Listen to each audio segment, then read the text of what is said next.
Okay, class, this is Mrs. Norris. This is Chapter 9, Section 3.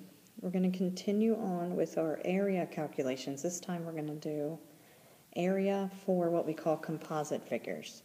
So basically they're taking some shapes and they're squishing them together, and they're asking us to find the area of these shapes. So example 1, on the front page here, it's already done for you. Basically what they've done is they've taken this picture here, and they've broken it into its separate parts. So what happens is they made a little triangle here and a big rectangle here.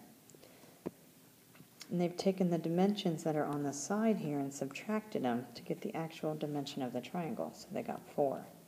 Then they've taken this 18 on the bottom here and subtracted this 13 to get the base of the triangle. And you can see how they calculated the area of both the triangle and the rectangle, and then they added them together.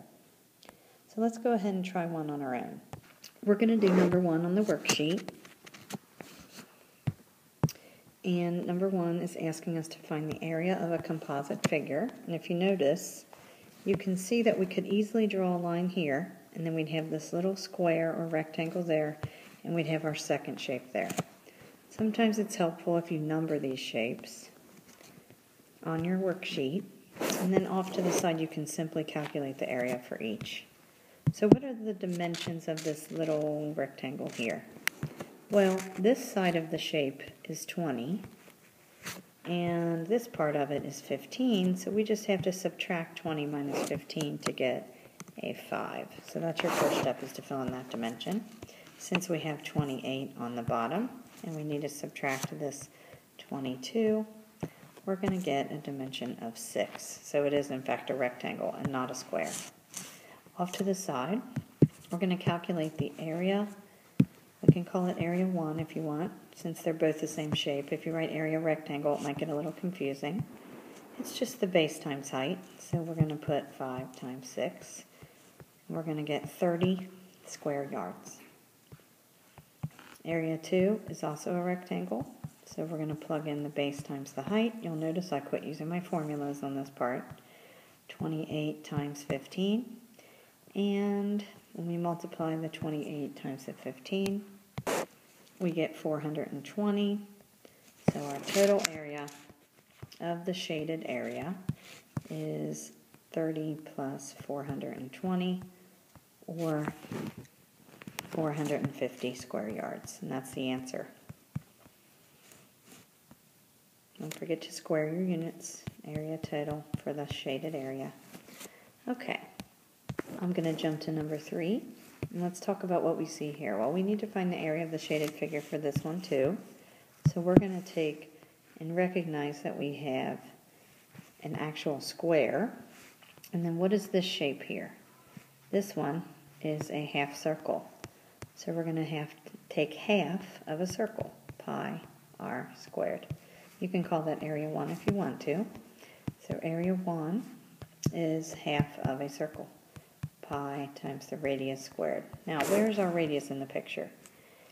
If you look closely, you'll notice that this right here, and change colors, is the diameter, and its dimensions are 16, since this one is 16. So our radius of the circle is half of that.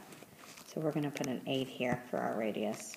So when you square that, you get 64 pi times 1/2. And for this section, you're going to notice they don't want it in terms of pi, so you're actually going to use the pi button on your calculator. When you type in 1/2 times 62 times pi, you get approximately 100.5. Area 2, which is the actual square here, we can call that area 2 on our picture if you want. Change my color back to red. Area 2 on the square is going to be s squared, or 16 squared, or 16 times 16, which I'll give you the same answer. The answer to that is 256. So our total area is 100.5 plus 256. And we get 356.5, and that's the total area. Don't forget your units. In this case, the units were feet, so our area is feet squared. I also should note that these should be approximate symbols. Okay, I want you to try number 2 and number 4 on your own. For number 2, you should be doing the area of a rectangle and adding that to the area of a triangle. You can look at the example problem at the top to help you with number 2. Number 4, you should be doing the area of 2 different rectangles.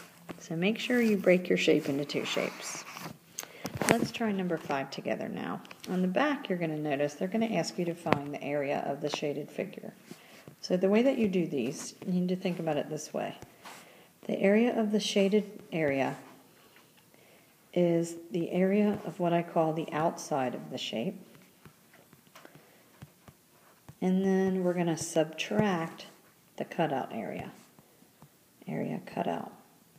So let's see if we can figure out what that is in our picture. So on the outside, I have a rectangle.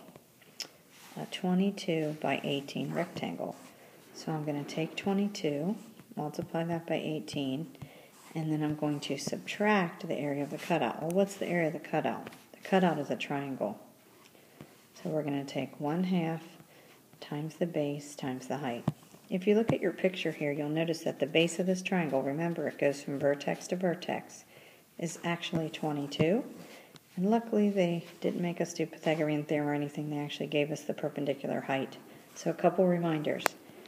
B is vertex to vertex. H is perpendicular. And both of those things happen directly from the picture in this one. So we're able to just type that in straight into our calculator. Typing that in straight into our calculator gives us an approximate area, actually this is a whole number, of 297 millimeters. Since it's a whole number, millimeters squared, excuse me, since it's a whole number we don't have to use the approximate symbol. Okay, next I want you to try number 6 on your own. If you look at the picture for number 6, you'll notice that your outer shape is a rectangle and your inner shape is a half circle. So you're going to do outer minus half pi r squared. The next problem, number 7, is just finding the area on a coordinate plane. These shapes are pretty simple to just take your shaded area and make into a rectangle and then a square. So this area here is 4 by 1, and they're telling us what the units are here just by telling us that each block is worth 1 centimeter. So the area for this one is simple, 4 times 1. The area for section 2 is 2 by 2, so 2 times 2. We get a composite figure area total of 4 plus 4, or 8 square centimeters. Okay, try number 8 on your own. You should be making a triangle and a rectangle out of that blob-looking thing. See if you can get the area for those. And that's it for this lesson. We'll do lots of practice tomorrow and also the next day in anticipation of the quiz. So hopefully within 2 days you guys will feel more comfortable with all these. See you tomorrow.